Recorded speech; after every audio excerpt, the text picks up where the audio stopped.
സഹോദരി സഹോദരന്മാരെ, തീർച്ചയായും എക്കൂമെനിസത്തെക്കുറിച്ച് വ്യക്തമായിട്ടുള്ള ചില ധാരണകളും കാഴ്ചപ്പാടുകളും നമുക്കെല്ലാവർക്കുമുണ്ട്.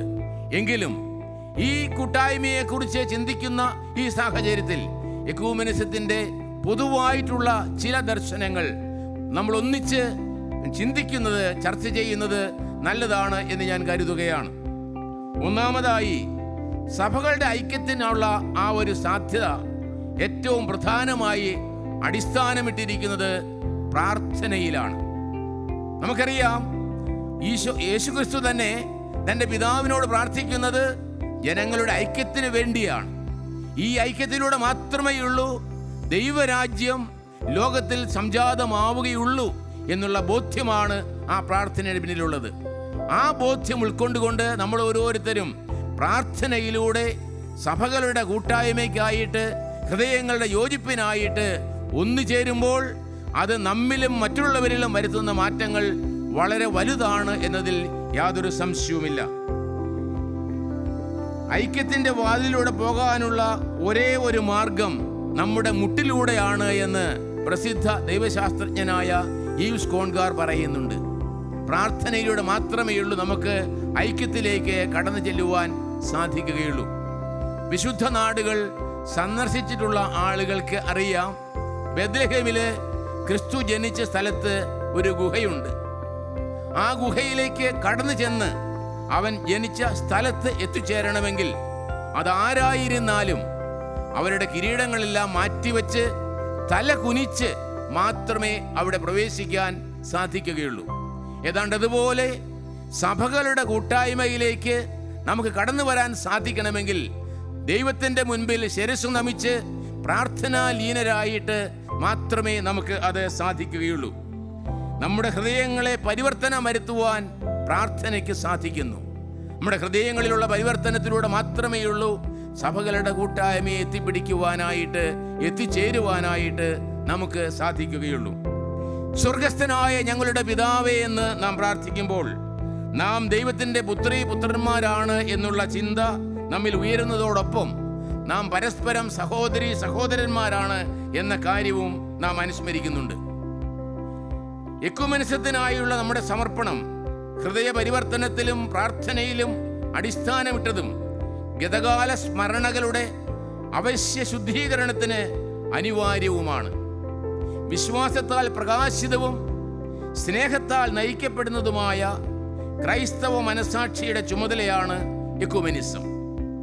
പശ്ചാത്തപിച്ച് സുവിശേഷത്തിൽ വിശ്വസിക്കാനുള്ള ആഹ്വാനമാണല്ലോ നോമ്പുകാലം നമുക്ക് നൽകുന്നത്. നമ്മുടെ ഹൃദയങ്ങളിലാണ് പരിവർത്തനം ആവശ്യമായിരിക്കുന്നത്. ആ പരിവർത്തനം മറ്റുള്ളവരെ നമ്മുടെ സഹോദരങ്ങളായി കാണുവാൻ നമുക്ക് പ്രേരണ നൽകുന്നു, പ്രചോദനം നൽകുന്നു. ആ സാഹോദര്യത്തിലൂടെ ശത്രുതകളെയും ഭിന്നതകളെയും അകറ്റി നിർത്തുവാനും ഐക്യത്തിൻ്റെയും കൂട്ടായ്മയുടെയും അന്തരീക്ഷം സംജാതമാക്കുവാനും നമുക്ക് സാധിക്കുന്നു എന്നുള്ളത് നാം പ്രത്യേകം ഓർക്കേണ്ടതാണ്. ക്രൈസ്തവ ഐക്യത്തിനായുള്ള രഹസ്യവും പരസ്യവുമായ പ്രാർത്ഥനയും അതോടൊത്തുപോകുന്ന ഹൃദയ പരിവർത്തനവും ജീവിത വിശുദ്ധിയും എക്യുമെനിസത്തിൻ്റെ മുഴുവൻ ആത്മാവായി കാണണമെന്നും അതിനെ ആത്മീയ എക്യുമെനിസമായി കണക്കാക്കണമെന്നും വിശുദ്ധ ജോൺ പോൾ മാർപ്പാപ്പ നമ്മോട് പറയുന്നുണ്ട്. എക്യുമെനിസത്തിൻ്റെ പ്രാണവായു പ്രാർത്ഥനയാണ് എന്നാണ് പരിശുദ്ധ പിതാവ് ഫ്രാൻസിസ് മാർപ്പാപ്പ പറയുന്നത്. അതുകൊണ്ട് എക്യുമെനിസത്തെ ലക്ഷ്യം വെച്ചുള്ള നമ്മുടെ യാത്രയിൽ എപ്പോഴും നമ്മുടെ കൺമുമ്പിൽ നാം സൂക്ഷിക്കേണ്ടത് ഈ പ്രാർത്ഥനയുടെ പ്രാധാന്യവും പ്രാർത്ഥനയിലൂടെ നമ്മിൽ ഉളവാകുന്ന ഹൃദയ പരിവർത്തനവുമാണ്. ആ ഹൃദയ പരിവർത്തനം ദൈവത്തെ പിതാവായും മറ്റുള്ളവരെ സഹോദരങ്ങളായും കാണുവാനുള്ള കാഴ്ച നമുക്ക് നൽകുകയും അതിലൂടെ മനോഭാവങ്ങൾ മാറ്റം വരുത്തുകയും കൂടുതൽ അടുക്കുവാനായിട്ടുള്ള സാഹചര്യം സംജാതമാക്കുകയും ചെയ്യും. പ്രിയമുള്ള സഹോദരന്മാരെ, നാം ഓരോരുത്തരും വിവിധങ്ങളായ സഭകളുടെ കീഴിൽ വളരുന്നവരാണ്. അങ്ങനെ വളരുന്നവരായ നാം നമ്മുടെ സ്വന്തം സഭയെയും അതിൻ്റെ പൈതൃകത്തെയും ശരിയായി അറിയുക എന്നുള്ളത് എക്യൂമെനിക്കൽ വളർച്ചയിൽ അത്യന്താപേക്ഷിതമായ കാര്യമാണ്. സഭയുടെ പൈതൃകങ്ങൾ എപ്രകാരമാണ് സുവിശേഷ മൂല്യങ്ങളെ പ്രകാശിപ്പിക്കുന്നത് എന്ന് മറ്റുള്ളവർക്ക് മനസ്സിലാകത്തക്ക വിധത്തിൽ വിശദീകരിക്കാൻ നാം ഓരോരുത്തരും പഠിച്ചിരിക്കേണ്ടത് ആവശ്യമാണ്. സ്വന്തം സഭയെ ശരിയായി മനസ്സിലാക്കുന്നവർക്ക് മാത്രമേ വ്യത്യസ്ത രീതികളിൽ മറ്റ് സഭകളിൽ അവ പ്രതിഫലിക്കുന്നത് കണ്ട് അവയെ മനസ്സിലാക്കുവാനായിട്ട് സാധിക്കുകയുള്ളൂ. അതുകൊണ്ട് തന്നെ ഓരോരുത്തരും തങ്ങളുടെ സഭയുടെ പഠനങ്ങളെയും പ്രബോധനങ്ങളെയും കൂടുതൽ ആഴത്തിൽ ഉൾക്കൊള്ളുവാനും മനസ്സിലാക്കുവാനും പരിശ്രമിക്കുമ്പോൾ അത് എക്കൂമനിസത്തിലേക്കുള്ള വളർച്ചയായി മാറുകയാണെന്നുള്ളത് നാം അനുസ്മരിക്കേണ്ടത് ആവശ്യമാണ്. അതോടൊപ്പം തന്നെ സ്വന്തം സഭയുടെ നവീകരണത്തിൽ എന്തൊക്കെ ആവശ്യമുണ്ടെന്ന് സത്യസന്ധമായി വിലയിരുത്താനും അങ്ങനെ അതിനെ ക്രിസ്തുവിൻ്റെ സഭയോട് കൂടുതൽ അനുരൂപമാക്കാനും നാം പരിശ്രമിക്കേണ്ടിയിരിക്കുന്നു. കാരണം ക്രിസ്തുവിൻ്റെ സഭയാണ് യഥാർത്ഥ സഭ.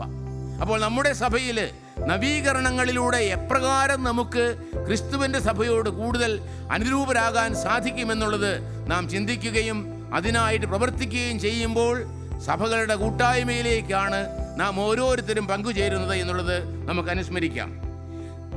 മറ്റൊന്നുള്ളത്, സഭകൾ തമ്മിൽ പല കാര്യങ്ങളിലും വ്യത്യാസങ്ങളുണ്ട്. ആ വ്യത്യസ്തതകളെ അംഗീകരിക്കുക, നമ്മുടേതായ കാഴ്ചപ്പാടുകളിൽ ഒറ്റപ്പെട്ട് കുടുങ്ങി നിൽക്കാതെ വ്യത്യാസങ്ങൾ അംഗീകരിച്ചുകൊണ്ട് തന്നെ വിശ്വദർശനം പുലർത്താൻ പരിശ്രമിക്കുക. അപ്പോൾ ഇന്ന് തിരുമേനി ഇവിടെ സൂചിപ്പിച്ചതുപോലെ ഭാരതത്തെ സംബന്ധിച്ച് നമുക്കറിയാം, വൈവിധ്യങ്ങളുടെ സാധ്യതകൾ ഏറ്റവും കൂടുതലായിട്ട് അറിയുന്ന അനുഭവിക്കുന്ന ഒരു സമൂഹമാണ് ഭാരതം എന്ന് പറയുന്നത്. വ്യത്യസ്ത ജനപദങ്ങൾ, അവരുടെ വ്യത്യസ്തതകൾ വളരെയേറെയാണ്. എന്നാൽ ഇവയ്ക്കെല്ലാം ഉപരിയായിട്ട് ഒരു കൂട്ടായ്മയുടെ ദർശനം രൂപീകരിക്കുവാനും ഭാരതീയരെന്നുള്ള ആ ഒരു ബോധ്യത്തിൽ വളരുവാനും നമുക്ക് സാധിക്കുന്നെങ്കിൽ തീർച്ചയായും അതൊരു വലിയ സുവിശേഷ പ്രഘോഷണം തന്നെയാണ്. ഭാരതത്തെ ഭാരതമാക്കുന്നത് അതിൻ്റെ ഭരണഘടനയാണ്. ആ ഭരണഘടന രൂപപ്പെട്ടത് എങ്ങനെയാണ്? നൂറ്റാണ്ടുകളിലൂടെ ഈ നാട്ടിൽ രൂപപ്പെട്ടു വന്ന മനുഷ്യ ദർശനത്തിൻ്റെ ഏറ്റവും അമൂല്യമായ സമ്പത്താണ് ഭാരതത്തിൻ്റെ ഭരണഘടനയിൽ നമുക്ക് കാണുവാനായിട്ട് സാധിക്കുന്നത്. അതുകൊണ്ട് തന്നെയാണ് എല്ലാ വ്യത്യാസങ്ങൾക്കും ഉപരി നമ്മളെല്ലാവരും ഭാരതീയരാണെന്ന് പറയുമ്പോൾ നമ്മുടെ ഹൃദയങ്ങളെ വൈകാരികമായി ഉണർത്തുന്ന ഒരു കൂട്ടായ്മയിലേക്ക് നയിക്കുവാൻ അതിന് സാധിക്കുന്നത്. ഇന്ന് ആ ഭരണഘടനയെ മാറ്റിമറിക്കുവാനും അല്ലെങ്കിൽ അത് നൽകുന്ന ഈ ആന്തരികമായ ഊർജത്തെ ഒരു പരിധിവരെ നശിപ്പിക്കുവാനുമുള്ള പരിശ്രമങ്ങൾ നടക്കുന്നു എന്നുള്ളത് ഖേദകരമാണ്. ഇവിടെ നാം ഓർമ്മിക്കുക, വ്യത്യസ്തതകളെ നശിപ്പിച്ചുകൊണ്ടല്ല, അവയെ ഉൾക്കൊണ്ടുകൊണ്ട് അവയ്ക്കുപരിയായിട്ടുള്ള കൂട്ടായ്മയുടെ സന്ദേശം ജീവിച്ചുകൊണ്ട് മാത്രമേ ഉള്ളൂ നമുക്ക് യഥാർത്ഥ സാഹോദര്യത്തിലേക്ക് നടന്നു ചെല്ലുവാൻ സാധിക്കുകയുള്ളൂ. അത് സഭകളുടെ കാര്യത്തിലായാലും ജനതകളുടെ കാര്യത്തിലായാലും ഒരുപോലെ പ്രസക്തമായിട്ടുള്ളതാണ്. അപ്രകാരമുള്ള വ്യത്യസ്തതകളെ ഇല്ലാതാക്കാനുള്ള പരിശ്രമങ്ങളിൽ ജനതകളുടെ വ്യതിരിക്തത നഷ്ടമാവുകയും അവരോരോരുത്തരും അടിമകളായി മാറുകയുമാണ് ചെയ്യുക. അതുകൊണ്ട് തന്നെ നമ്മുടെ വ്യത്യസ്തതകളെ അംഗീകരിക്കുക, ആദരിക്കുക, അതേസമയം കൂട്ടായ്മയുടെ സന്ദേശം നിലനിർത്തുവാനായിട്ട് നാം പരിശ്രമിക്കുകയും ചെയ്യുക ഏറെ പ്രധാനപ്പെട്ട ഒരു കാര്യമാണ്. അടുത്തതായിട്ട് ചരിത്ര അവബോധം നിലനിർത്തുക എന്നുള്ളതാണ്. ചരിത്രത്തിൻ്റെ ഗതിവിഗതികളിൽ സഭാദർശനങ്ങളിൽ ഉണ്ടായിട്ടുള്ള ഇടർച്ചകളും വളർച്ചകളും കൂടുതൽ പ്രത്യാശയോടെ മുന്നോട്ട് പോകുവാനും ക്രിസ്തു രഹസ്യത്തിൻ്റെ പൂർണ്ണതയിലേക്ക് പ്രത്യാശയോടെ പ്രയാണം ചെയ്യാനും നമ്മെ സഹായിക്കും. ചരിത്രത്തെക്കുറിച്ചുള്ള വേവലാതികളല്ല, ചരിത്ര വഴികളിൽ ഉണ്ടായിട്ടുള്ള നിമ്നോന്നതങ്ങളെ മനസ്സിലാക്കിക്കൊണ്ട് അവയിലെ നന്മകൾ തിരിച്ചറിഞ്ഞ് വളരുവാനായിട്ട് പരിശ്രമിക്കുമ്പോൾ നാം നമ്മുടെ സഭയോടൊപ്പം കൂട്ടായ്മയുടെ വലിയ വളർച്ചയിലേക്കാണ് നടന്ന് നീങ്ങുക. സഭയുടെ വളർച്ച എവിടെയുണ്ടായാലും അതിൽ സന്തോഷിക്കുകയും സഹകാരികളാവുകയും ചെയ്യുക.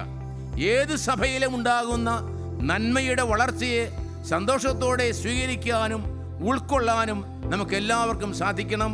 അപ്പോൾ മാത്രമേ നാം ക്രൈസ്തവരാണ് എന്ന് പറയുവാൻ നമുക്ക് സാധിക്കുകയുള്ളൂ. കാരണം യഥാർത്ഥ വിജയം നമ്മുടേതല്ല, യേശുവിൻ്റെയും അവൻ്റെ കുരിശിൻ്റേതുമാണ്. പരസ്പരം മത്സരിക്കുന്ന കമ്പനികളല്ല ക്രൈസ്തവ സഭകൾ. പ്രത്യുത പാപത്തോടുള്ള സന്ധിയില്ലാത്ത സമരത്തിൽ സഹകാരികളാകേണ്ടവരാണ്. തിന്മയെ ചെറുക്കുവാൻ, നന്മയെ പരിപോഷിപ്പിക്കുവാൻ വിളിക്കപ്പെട്ടവരാണ് നാം എല്ലാവരും. അതുകൊണ്ട് തന്നെ ഓരോ സഭയും ആ നന്മയുടെ വളർച്ചയിൽ മുന്നേറുമ്പോൾ അതിൽ സന്തോഷിക്കുകയും അതിൽ പങ്കുചേരുകയും അതിനോട് ചേർന്ന് വർത്തിക്കുവാനായിട്ട് പരിശ്രമിക്കുകയും ചെയ്യുക എന്നുള്ളത് നമുക്ക് നൽകപ്പെട്ടിരിക്കുന്ന വലിയ ഒരു ദൗത്യമാണ്.